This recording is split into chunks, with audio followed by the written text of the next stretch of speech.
So in the beginning of October, I made a promise to myself that I will not be sexually active for the rest of the year, meaning that 90 days, I only had 90 days to basically go on a no-fap streak. The reason why I made this goal is because the entire year, lust has been the biggest thing I have been fighting. It's been my biggest fucking demon. I told myself that 2025 will be different, that in 2025, I'm finally gonna defeat lust. I'm finally gonna get over this hump of constantly like falling into lust and watching things like that, right? When October hit, I told myself I have one chance at this, right? I really ingrained it into my head and told myself, bro, you have one shot at this. You need to, for 90 days, just not do anything, right? Just focus on your goals. And honestly, bro, for about a week and a half, I was really good at it. Like, I was really focused on my goals. I felt so focused on my goals. I was like, my whole life felt like it was aligned towards what I was working towards. I felt good. I felt energized. And then I entertained a thought for too long. And the thing is, I knew eventually I would get the temptations, because temptations, they're inevitable. They're gonna come. And so I knew that when they came, I had to just like put all my walls up and just basically flee from lust. But then again, I entertained the thought for too long. I downloaded the third-party browser and I went down the rabbit hole of and eventually broke the promise I made to myself. And then for about the next week, I kept falling into lust every single day, bro. Every single day. I just felt like I was in this rut. I was getting behind in school. I was not sticking to my content calendar. And I started eating a lot more shitty food.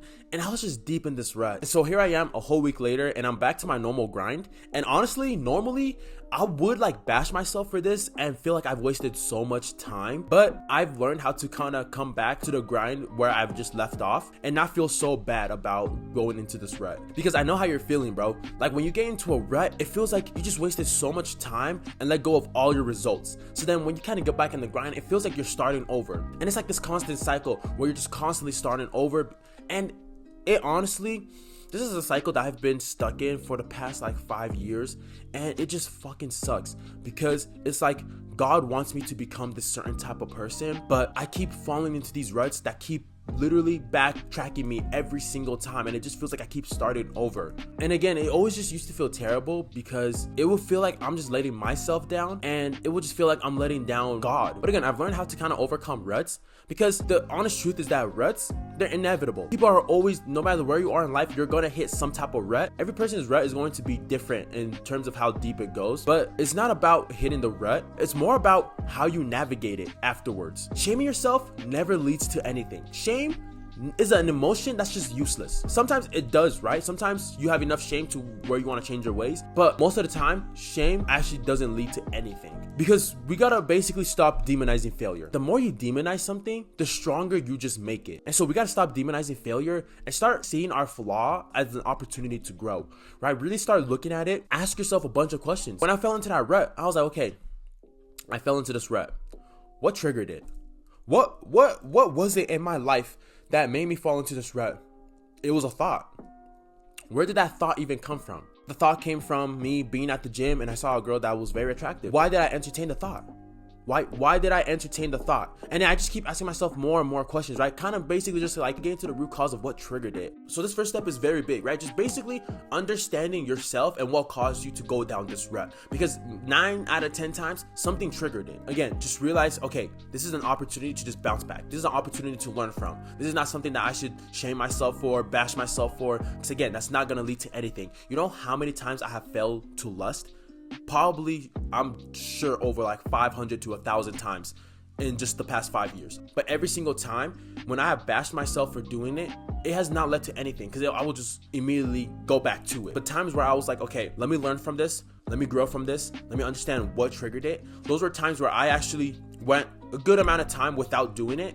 But then again, I'll eventually fall back. But again, it's all about just bringing yourself back. And another thing that I do that really gets me to like bounce back is that I just do the one thing that gives me the most energy or like a return on investment in that time. Every time I do fall, I think about what's the one thing I could do right now that's going to just give me back a boost of energy. For me, that's the gym. If I'm in this rut and I'm just feeling shitty and just like, I lost all my energy, I have no results, I'm just blah, blah, blah, right? I'm in this headspace and stuff.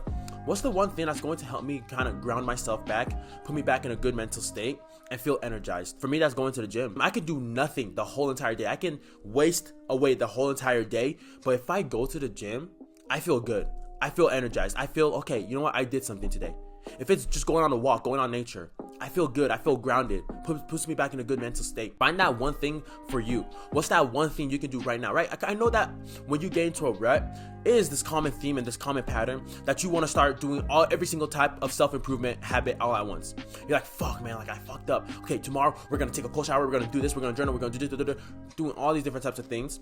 When, honestly, bro, I would say baby steps. Straight up baby steps. Just do the one thing that makes you feel so good, and then everything else will just eventually line up down the line, right? Start picking things up one at a time. Don't do everything all at once, because then again, you're gonna burn yourself out and you're going to just fall back into another rut. Do everything one step at a time. Basically, that's what I do every time I get in a rut. I realize and understand that ruts are inevitable. They will happen. It's just how I'm going to navigate it, understanding what triggered it, so that way when the same thing is about to trigger it, I can stop it from happening. Let's say you still happen to fall into a rut. Basically, how to pick yourself back up. Ruts, they could be an opportunity and a time for you to learn, or they could be a time and opportunity for you to just feel bad about yourself and let everything behind and get behind. You feel me? So yeah, bro, if you're going through a rut right now, I completely understand it, and I would love to just work with you personally one-on-one to see how I can help you basically get over this period of your life. So yeah, I would love to support you any way I can, and if you also want to support me, you can join the paid community down below. That's where I'll be able to give you one-on-one personal advice, help you out with anything that you need, and you can just be in a community of other like-minded people. RNH Hunnid, stay Hunnid with yourself.